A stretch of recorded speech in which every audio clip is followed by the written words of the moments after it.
قریش کی عجیب و غریب تجویز اور ابو طالب کا دلچسپ جواب۔ قریش نے دیکھا کہ ان کی دھمکی کارگر نہیں ہوئی، کیونکہ رسول اللہ صلی اللہ علیہ وسلم اپنا کام کیے جا رہے ہیں اور ابو طالب ان کی مدد پر ڈٹے ہوئے ہیں، جس کا مطلب یہ ہے کہ ان کو اپنے بھتیجے کی مدد کے مقابلے میں قریش کی عداوت اور جدائی منظور ہے اور وہ لڑنے بھیڑنے کے لیے تیار ہیں۔ اس لیے قریش کو ذرا توقف اور تأمل کرنا پڑا، یعنی ذرا رکنا پڑا، اور وہ دیر تک مشورہ کرتے رہے۔ آخر انہیں ایک عجیب و غریب تجویز سوچی۔ قریش میں ایک شخص عمارہ بن ولید تھا، بڑا خوبصورت اور بانکا نوجوان اور جوانوں کا سردار۔ یہ لوگ اسے ساتھ لے کر ابو طالب کے پاس آئے اور کہا، ابو طالب، اس نوجوان کو ہم سے لے لیجئے اور اپنا لڑکا قرار دے لیجئے، یعنی اس کو اپنا بیٹا بنا لیجئے اور اسے اپنا لڑکا قرار دے لیجئے، آپ اس کی مدد بھی کیجئے اور دیت بھی لیجئے، اور ہمیں اس کے بدلے اپنا بھتیجا دے دیجئے۔ چال کیسی تھی آپ دیکھیے، ایکسچینج کرنا چاہتے تھے کہ یہ نوجوان لے لیں، اس سے دل بہلائیں اور اپنا بچہ ہمیں دے دیں، جو آپ کے دین اور آپ کے باپ دادا کے دین کا مخالف ہے۔ کس طرح ان کو بھڑکا رہے ہیں، اور جس نے آپ کی قوم میں پھوٹ ڈال رکھی ہے اور ان کی عقلوں کو معوف قرار دے رکھا ہے کہ یہ سوچتے سمجھتے نہیں اور باپ دادا کی پیروی کرتے ہیں۔ ہم اسے لے جا کر قتل کریں گے، بس یہ ایک آدمی کے بدلے ایک آدمی کا معاملہ ہوا، یعنی یہ لڑکا لے کے اپنا لڑکا دے دیں اور ہم اس کو ٹھکانے لگاتے ہیں۔ ابو طالب نے کہا، واللہ تم لوگ انتہائی برا سودا کر رہے ہو، مجھے تم اپنا بیٹا اس لیے دے رہے ہو کہ میں اسے کھلاؤں پلاؤں، اور مجھ سے میرا بیٹا مانگ رہے ہو کہ تم اس کو قتل کرو؟ اللہ کی قسم یہ کبھی نہیں ہو سکتا۔ یہ حکمت اور سمجھ بھی اللہ دیتا ہے نا، ورنہ بہت دفعہ لوگ اسی قسم کی آفرز میں دھوکہ کھا جاتے ہیں۔ جیسے آخرت کے بدلے دنیا کی جب پیشکش آتی ہے تو عموماً اسی قسم کا دھوکہ انسان کھاتا ہے۔ اس وقت انسان یہ نہیں سوچتا کہ واللہ میں دنیا کی حقیر چیز لے کر اپنی آخرت برباد کر لوں، یہ نہیں ہو سکتا۔ ہر وہ کام جو ہم کرنا نہیں چاہتے اس میں اسی قسم کے دھوکے ہمیں نفس دیتا ہے، ظاہری وقتی فوری فائدہ دکھا کے باقی چیزیں پیچھے ڈال دیتا ہے۔ نبی صلی اللہ علیہ وسلم کا یہ جو قول ہے کہ میرے دائیں ہاتھ پہ سورج اور بائیں پہ چاند رکھ دو تو بھی باز نہیں آؤں گا، اس سے کیا پتہ چلتا ہے کہ کتنی زبردست ڈٹرمنیشن تھی، کتنی زبردست استقامت تھی کہ دنیا کی چیزیں تو دنیا کی چیزیں ہیں۔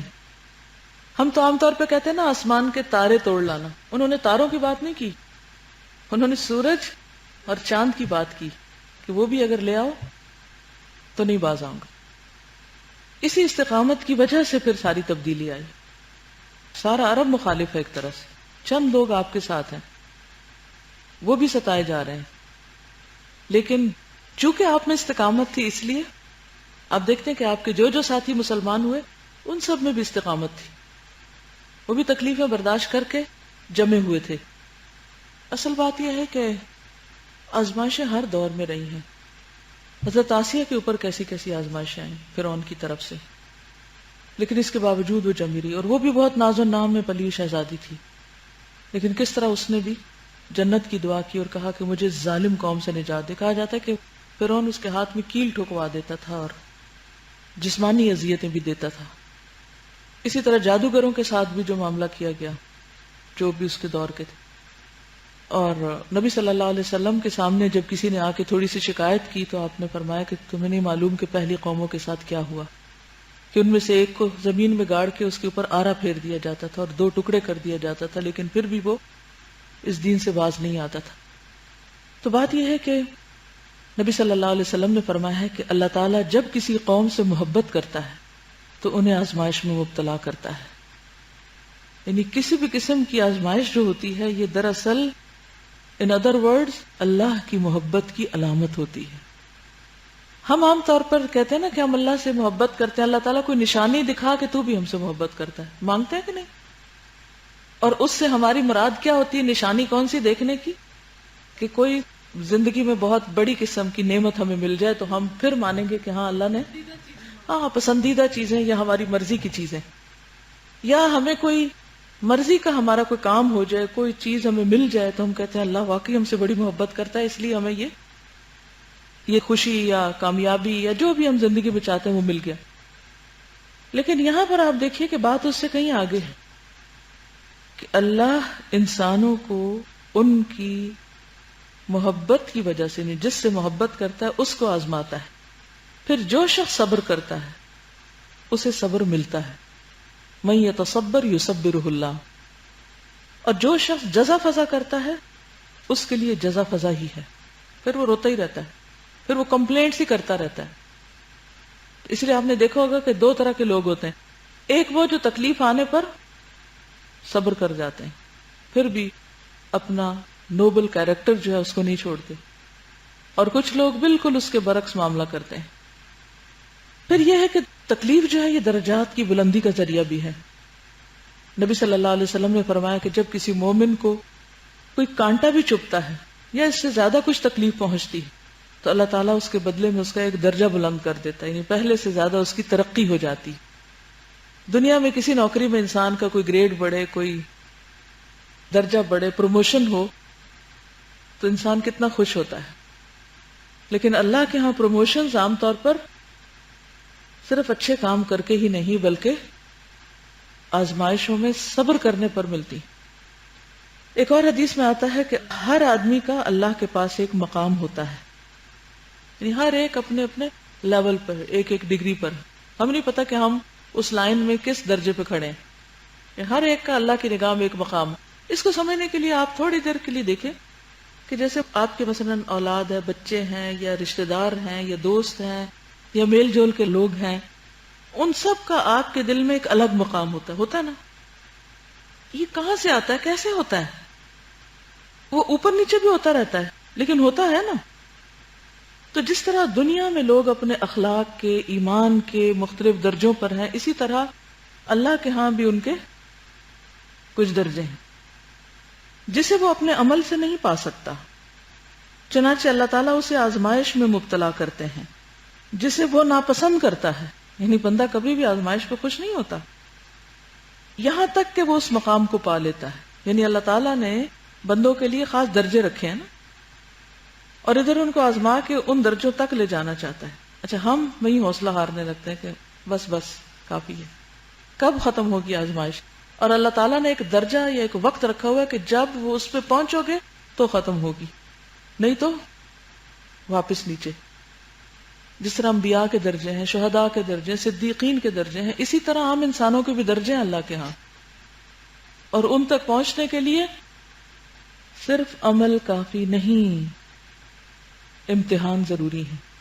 اس فرق کو یوں سمجھیے، مثلا آپ ایک کورس میں داخل لیتے ہیں، اس کا ایک حصہ ہے پڑھنا، کلاس اٹینڈ کرنا، لیکچر اٹینڈ کرنا، سننا. اس پارٹ کو ہم سب کتنا انجوائے کرتے ہیں کہ سن رہے ہیں. ابھی تو آپ آج کل موج کر رہے ہیں، لیکن جس وقت آج کل تو میرا روز ٹیسٹ ہوتا ہے، میں صبح روز بخار میں ہوتی ہوں کہ آج کیا کروں گی. تو جس دن امتحان ہوتا ہے اس دن کیا ہوتا ہے؟ اس دن آپ سب کو پھر بخار چڑھے گا. اب صرف پڑھتے رہنے سے درجہ بلند نہیں ہو سکتا یا ڈٹرمن نہیں ہوگا کہ آپ کہاں کھڑے ہیں.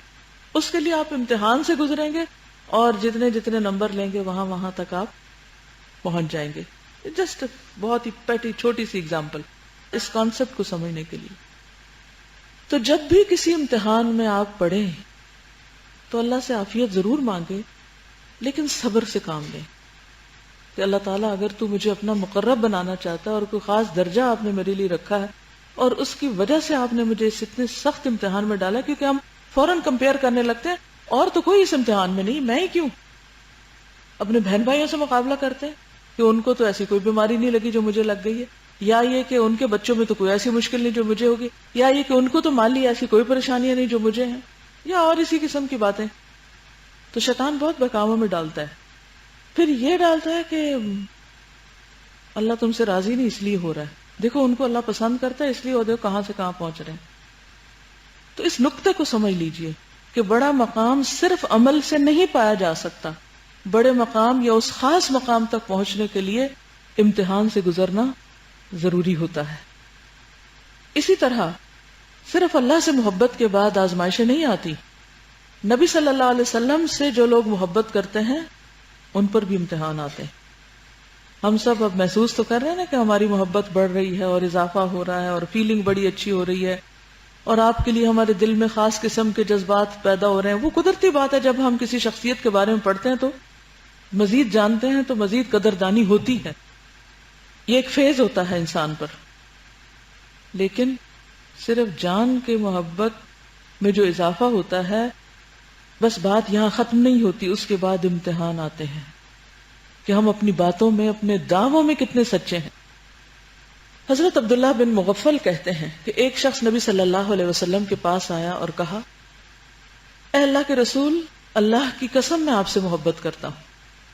آپ صلی اللہ علیہ وسلم نے اس سے کہا، جو مجھ سے محبت کرتا ہے تو اس کی طرف آزمائش اس سیلاب سے بھی تیز رفتاری سے آتا ہے جو اپنے بہاؤ کی طرف تیزی سے چلتا ہے. ابھی جاپان کا سیلاب آیا تھا تو آپ نے دیکھا ہوگا کہ کس طرح سیلاب آ رہا تھا اور ہر چیز بہائے جا رہا تھا. تو سیلاب جب آتا ہے تو جس طرح وہ چیزوں کو بہا لے جاتا ہے، آزمائشیں اور تکلیفیں اور فتنے اس تیزی سے زیادہ آگے بڑھتے ہیں اس شخص کی طرف. روز ستایا جاتا ہے، روز ستایا جاتا ہے، تکلیفیں ہی تکلیفیں. میں جب پی ایچ ڈی کے لیے جانے لگی تو ہوتا ہے نا کہ ہم سب ایک تکلف کرتے ہیں اور بزرگوں سے کہتے ہیں ذرا کوئی نصیحت کر دے، اور ہم سوچتے ہیں وہ ہمیں پیاری پیاری باتیں کریں گے اور ہمارا دل رکھیں گے کہ ہم اداس ہو رہے ہیں کہ چھوڑ کے جا رہے ہیں گھر بار. اور مجھے کچھ اندازہ نہیں تھا، انتہائی بے وقوف تھی. تو میں نے ٹیپ اٹھائی، ٹیپ ریکارڈر اٹھایا اور اپنے والد کے پاس جا کے بیٹھ گئی کہ اچھا اب میں جا رہی ہوں تو آپ مجھے کوئی نصیحت کریں. وہ آج بھی ریکارڈنگ ہے میرے پاس، اگر مجھے ملی تو میں سنواؤں گی آپ کو. 1985 کی بات ہے. تو انہوں نے کتاب اٹھائی اور یہ حدیث نکال لی، کیونکہ میں حدیث میں پی ایچ ڈی کرنے جا رہی تھی. تو اللہ کے رسول صلی اللہ علیہ وسلم سے محبت اور اس کے دعوے بہت تھے. تو انہوں نے کہا کہ جو شخص نبی صلی اللہ علیہ وسلم سے محبت کرتا ہے، آزمائشیں اس کی طرف سیلاب سے بھی زیادہ تیزی سے بڑھتی. اور بات ان کی بالکل درست تھی. میں بچوں کو چھوڑ کے جا رہی تھی اور کوئی دن نہیں ہوتا تھا کہ جب میں روتی نہ ہوں اور میرے دل پہ ایک کے بعد ایک تکلیف نہ آتی. اور پھر جو ماحول اور معاشرہ تھا وہ ایک الگ امتحان تھا، اور فقر و فاقہ کا بھی امتحان اور کئی امتحان. ان سب کا ذکر کرنا بھی بے فائدہ ہے کیونکہ جس کے لیے وہ سب کچھ کیا وہ جانتا ہے. لیکن اس حدیث کے سننے نے مجھے بہت فائدہ دیا کہ جو اللہ سے محبت کرے گا، رسول سے محبت کرے گا، آزمائشیں اس کی طرف تیزی سے بڑھیں گی، اور اس کے لیے تیار رہنا. یہ دعویٰ آسان نہیں ہے. محبت کا دعویٰ کہنا بہت آسان ہے، کہنے کو سبھی کہتے ہیں، لیکن جب اس راستے میں تکلیفیں آتی ہیں تو پھر استقامت پھر وہ کم لوگوں کے حصے میں آتی ہے. ایک اور چیز جو انسان کو بہت فائدہ دیتی ہوئی ہے کہ آزمائش انسان کو گناہوں سے پاک کرتی ہے، میل کچیل انسان کا صاف کرتی، انسان کی روحانی ترقی اور تزکیے کا ذریعہ بنتی. حضرت ابو ہریرہ سے روایت ہے، رسول اللہ صلی اللہ علیہ وسلم نے فرمایا، مومن مرد اور عورت پر ہمیشہ آزمائش رہتی ہے، کبھی اس کی ذات میں، کبھی اولاد میں، کبھی مال میں، یہاں تک کہ جب وہ اللہ تعالیٰ سے ملاقات کرتا ہے. یعنی اللہ سے ملاقات کا ہم سب کو شوق ہے، ہم دعائیں کرتے ہیں، وَأَسْأَلُكَ لَذَّةَ النَّظَرِ إِلَىٰ وَجْهِكَ. کتنی ہم سب دعائیں کرتے ہیں اور ہمیں بڑا شوق ہے کہ ہم اللہ تعالیٰ سے ملاقات کریں اور اس کو دیکھیں. تو جب دنیا میں کسی بڑے کے سامنے جا کے کھڑے ہونا تو کپڑے بدل کے جاتے ہیں، ذرا صاف ستھرے ہو کے جاتے ہیں، تیار ہو کے جاتے ہیں. تو اللہ کے سامنے جب انسان جا کے کھڑا ہوتا ہے تو اس کو صرف ظاہری صفائی نہیں چاہیے، اندر کی صفائی بھی چاہیے ہوتی ہے. تو جس کے اندر ایمان ہوگا اس کو کبھی ذات میں، کبھی اولاد میں، کبھی مال میں، یہاں تک کہ جب وہ اللہ سے ملاقات کرتا ہے تو گناہوں سے پاک ہوتا ہے. یعنی موت کے وقت بھی پاک ہوتا ہے اور جب اللہ کے حضور حاضر ہوگا اس وقت بھی.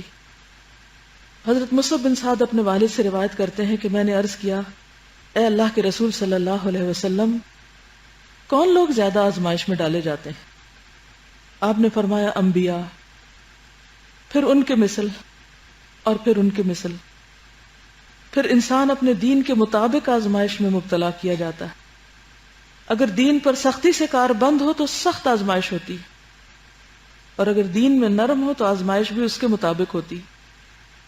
پھر وہ آزمائش اسے اس وقت چھوڑتی ہے جب بندہ زمین پر اس حال میں چلنے لگتا ہے کہ اس پر کوئی گناہ نہیں ہوتا. یعنی وہ آزمائش اس کو تپاتی رہتی بھٹی میں پکاتی رہتی، حتیٰ کہ وہ بالکل صاف ہو جاتا ہے، سب آلائشوں سے صاف ہو جاتا ہے۔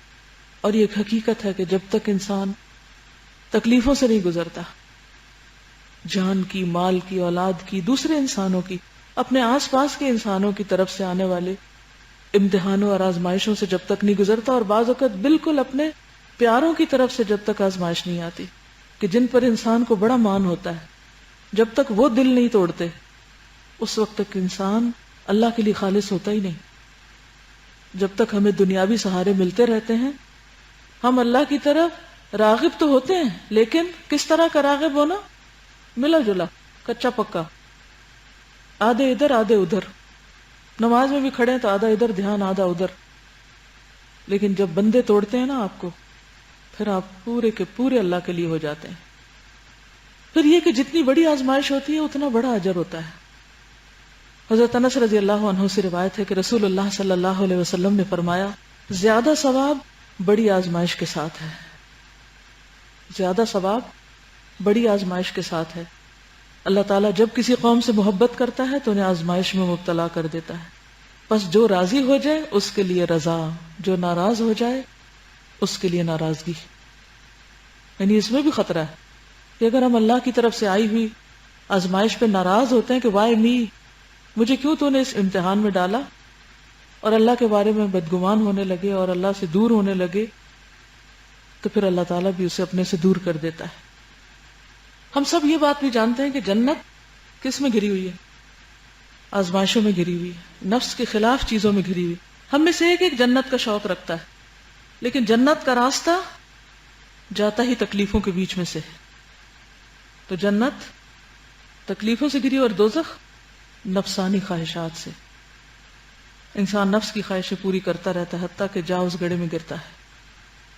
تو کبھی بھی کوئی تکلیف آئے تو یہ نہ سوچیں کہ اللہ مجھ سے ناراض ہے، اور خصوصاً اگر دین پر عمل کرنے، دین پر چلنے، دین کا کام کرنے، اور پھر جو کام جتنا بڑا ہوگا اس کے لیے اتنی بڑی رکاوٹ، اتنی بڑی آزمائش، جتنا بڑا دعویٰ اتنا بڑا امتحان، اور اس سے بچ کوئی بھی نہیں سکتا، کیونکہ اس سے نکلے بغیر اس مقام تک پہنچا نہیں جا سکتا۔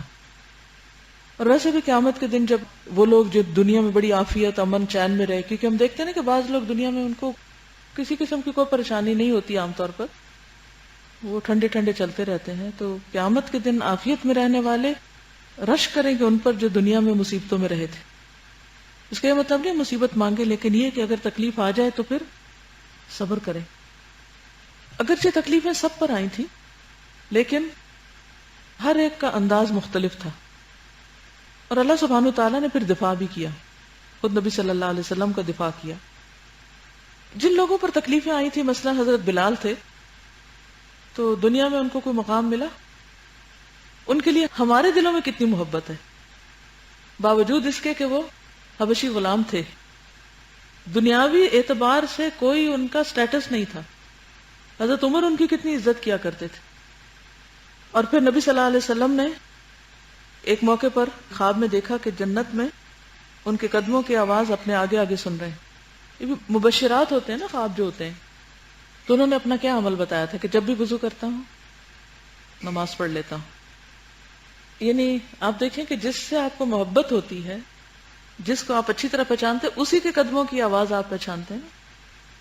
یعنی چال سے پہچان ہونا کہ کون آ رہا ہے، کس کے بارے میں آپ جانتے ہیں، جس سے آپ کو محبت ہوتی ہے، جس سے پتہ ہی چلتا ہے کہ خود نبی صلی اللہ علیہ وسلم کو بھی ان سے بہت محبت تھی۔ پھر آپ دیکھیں کہ لوگوں کا مال ہتھیا لیا گیا، ہر طرح کی آزمائشیں آئیں، تکلیفیں آئیں، لیکن ان میں سے کوئی بھی اپنے دین سے نہیں پھرا۔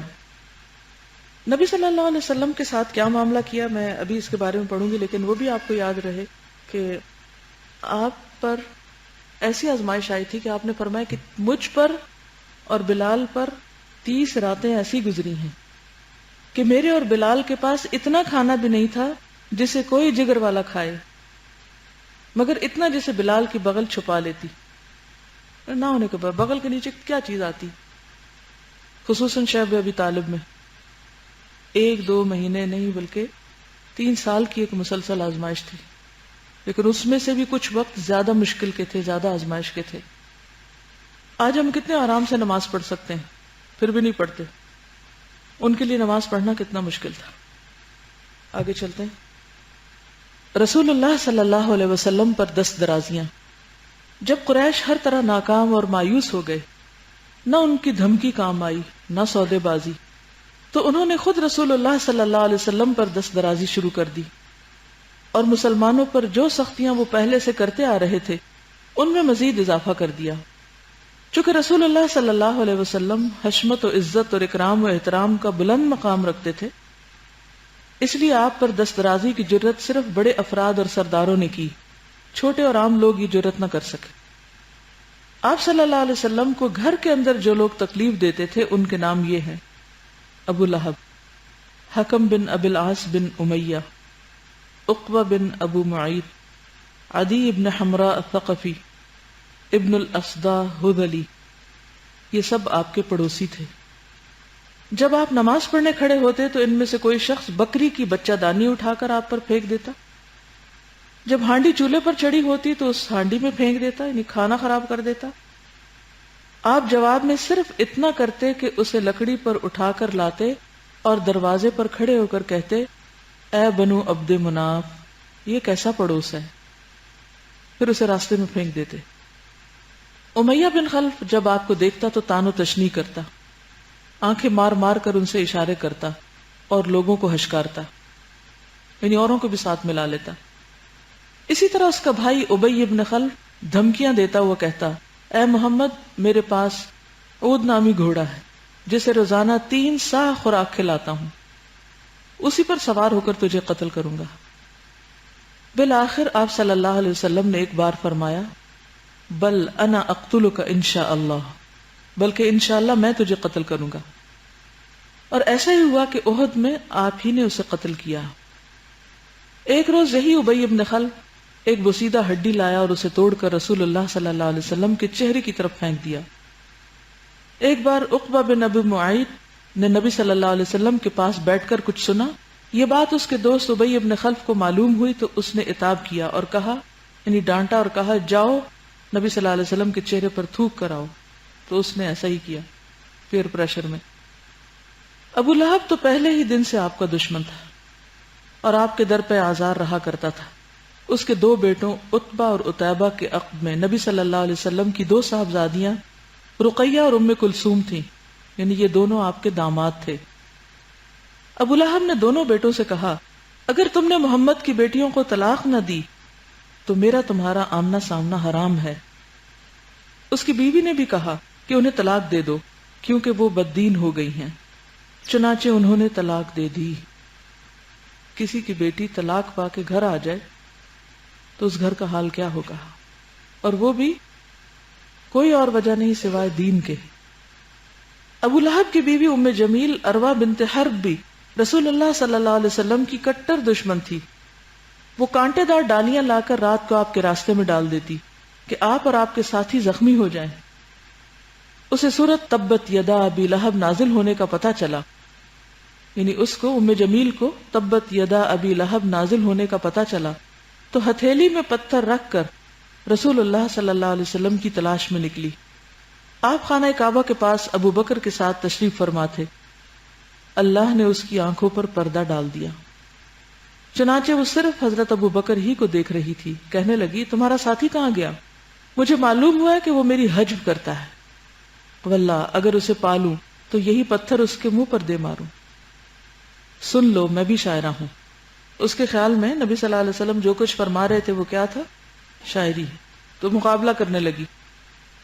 اس کے بعد یہ کہہ کر چلی گئی: مذممن عصینا وامرہ ابینا ودینہ قلینا، ہم نے مذمم کی نافرمانی کی، اس کی بات کا انکار کیا اور اس کے دین کو نفرت سے چھوڑ دیا۔ ابو بکر نے کہا: یا رسول اللہ، کیا اس نے آپ کو نہیں دیکھا؟ آپ نے فرمایا: ما رأتنی لقد اخذ اللہ ببصرہا، وہ مجھے نہیں دیکھ سکی اس لیے کہ اللہ تعالیٰ نے اس کی نگاہ پکڑ لی تھی۔ یعنی کس طرح اللہ سبحانہ وتعالیٰ آپ کو بچا رہا تھا۔ قرآن مجید میں بھی آتا نا: واللہ یعصمک من الناس. گویا جب اللہ تعالیٰ کسی کام کا ارادہ کر لیتا ہے تو کوئی اس کو روک نہیں سکتا. کسی کی بھی مخالفت کوئی نقصان نہیں دے سکتی. ہاں وقتی طور پر انسان کے لیے امتحان ضرور ہوتی. قریش نے نبی صلی اللہ علیہ وسلم کو گالی دینے اور برا بھلا کہنے کا ایک طریقہ یہ بھی ایجاد کر رکھا تھا کہ وہ آپ کو محمد کی بجائے مذمم کہتے تھے، جس کے معنی محمد کے بالکل الٹ ہے. محمد کا معنی ہے وہ شخص جس کی خوب تعریف کی گئی ہو، اور مذمم کا معنی ہے وہ شخص جس کی خوب برائی کی گئی ہو. لیکن اللہ نے اسے آپ سے یوں پھیر دیا کہ وہ مذمم نامی آدمی کو گالی دیتے تھے اور آپ کا نام محمد تھا. اخنس بن شریق ثقفی بھی رسول اللہ صلی اللہ علیہ وسلم پر زیادتیاں کرتا تھا، اور ابو جہل کا تو کہنا ہی کیا کہ اس نے آپ کو اللہ کی راہ سے روکنے کا بیڑا اٹھا رکھا تھا. وہ نبی صلی اللہ علیہ وسلم کو اپنی باتوں سے اذیت پہنچاتا، نماز سے روکتا اور اپنی حرکتوں پر فخر اور تکبر کرتا. ایک روز نبی صلی اللہ علیہ وسلم کو نماز پڑھتے ہوئے دیکھ لیا تو سختی پر اتر آیا اور دھمکیاں دینے لگا. بالآخر رسول اللہ صلی اللہ علیہ وسلم نے اسے ڈانٹ دیا اور گلے کے پاس سے کپڑا پکڑ کر جھنجھوڑتے ہوئے فرمایا، اولا لک فاولا ثم اولا لک فاولا. تیرے لیے خرابی در خرابی ہے، پھر تیرے لیے خرابی در خرابی ہے. اس نے کہا، محمد مجھے دھمکیاں دے رہے ہو؟ واللہ تم اور تمہارا رب میرا کچھ نہیں بگاڑ سکتے. میں اس وادی مکہ کا سب سے طاقتور آدمی ہوں. ایک روز اس نے اپنے ساتھیوں سے کہا، محمد تمہارے سامنے اپنا چہرہ مٹی پر رکھتا ہے. یعنی نماز کو اس نے کس طرح کس حکارت کے ساتھ مٹی پہ سر رکھنے سے تشبیہ دی.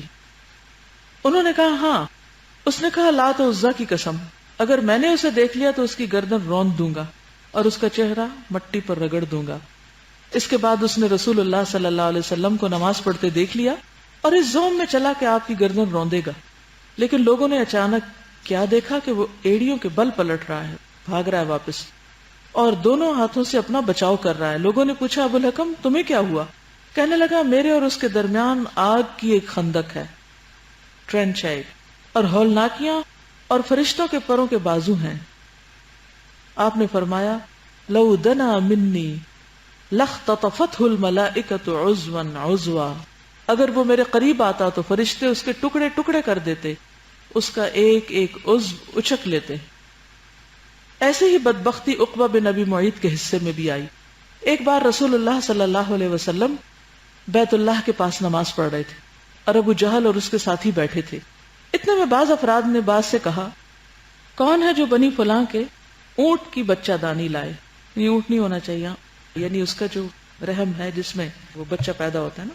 عام طور پہ ہوتا ہی ہے کہ جس سیک میں بچہ ہوتا ہے نا ماں کے پیٹ میں، جب وہ بچہ پیدا ہو جاتا ہے تو وہ سارا کچھ اٹھا کے پھینک دیا جاتا ہے کوڑے کباڑ میں. تو جانور بھی جب بچہ پیدا کرتے ہیں تو ان کے اندر سے اسی طرح اس کو کیا کہتے ہیں انگریزی میں، پلیسنٹا. تو پلیسنٹا جو ہوتا ہے وہ انتہائی گندی چیز، وہ نکال کے پھینک دیتے ہیں، اور جب محمد سجدہ کریں تو ان کی پیٹھ پہ ڈال دے. اس پر قوم کا بدبخت ترین آدمی عقبہ بن ابی معیط اٹھا اور بچہ دانی لا کر انتظار کرنے لگا. جب آپ نے سجدہ کیا تو دونوں کندھوں کے بیچ میں ڈال دی. پھر وہ ہنسی کے مارے ایک دوسرے پہ گرنے لگے. ادھر آپ سجدے ہی میں رہے، سر نہ اٹھایا، یہاں تک کہ حضرت فاطمہ رضی اللہ تعالی عنہا آئیں اور آپ کی پیٹھ سے بچہ دانی دور پھینکی. تب آپ نے سر اٹھایا. سوچئے اس کے اندر جو بھی خون اور گندگی ہوگی وہ ساری رس رس کر نیچے آ رہی ہوگی، لیکن آپ سجدے میں ہی رہے اور فرمایا، اللہم علیک بقریش، اے اللہ تو قریش کو پکڑ لے. کیونکہ اب حد سے معاملہ گزرتا جا رہا تھا. یہ بد دعا ان پر شاق گزری کیونکہ ان کا عقیدہ تھا کہ اس شہر میں دعا قبول ہوتی ہے. پھر آپ نے ایک ایک شخص کا نام لے کر بد دعا کی، اللہم علیک بفلان و فلان، اے اللہ فلاں کو پکڑ لے اور فلاں کو. اور ہوا بھی یہی کہ وہ سب کے سب آئندہ بدر کی لڑائی میں مارے گئے. نبی صلی اللہ علیہ وسلم نے اپنی ذات کے لیے کبھی کسی کو بد دعا نہیں دی تھی. یہ نہیں تھا کہ وہ چونکہ آپ کو تنگ کرے تھے تو اس لیے آپ نے کہا. آپ کے الفاظ آپ دیکھیے کہ اللہم علیک بقریش، اللہ اس قریش کو سنبھال لے. اور جو تنگ کر رہے تھے ایک ایک کو کہا کہ اللہ ان کو سنبھال لے، کیونکہ وہ دین کے راستے میں رکاوٹ بنے ہوئے تھے. رسول اللہ صلی اللہ علیہ وسلم سے استہزاء کرنے والے 5 بڑے افراد تھے. ان 5 کے نام خاص طور پر آنے چاہیے. ولید بن مغیرہ مخزومی، اسود بن عبد یغوث زہری، ابو زمعہ اسود بن عبد المطلب اسدی، حارث بن قیس خزاعی اور عاص بن وائل سہمی. ان کے بارے میں اللہ تعالیٰ نے رسول اللہ صلی اللہ علیہ وسلم کو بتایا کہ ان کے شر سے بچاؤ کے لیے تنہا اللہ آپ کو کفایت کرے گا. انا کفیناک المستہزئین. پھر ان میں سے ہر ایک پر ایسی بلا نازل کی جو عبرت اور نصیحت سے بھرپور تھی.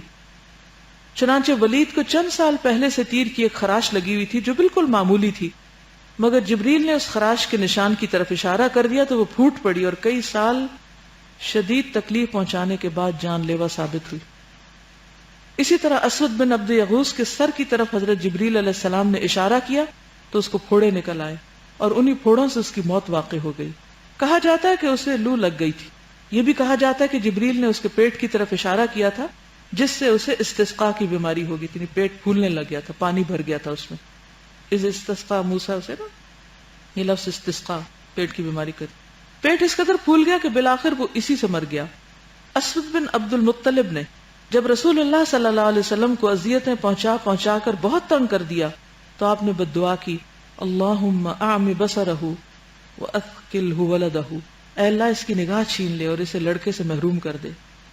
چنانچہ حضرت جبریل علیہ السلام تشریف لائے اور اس کے چہرے پر کانٹے دار پتے یا ڈالی سے مارا تو اس کی نگاہ جاتی رہی. پھر اس کے لڑکے کو مارا تو وہ مر گیا.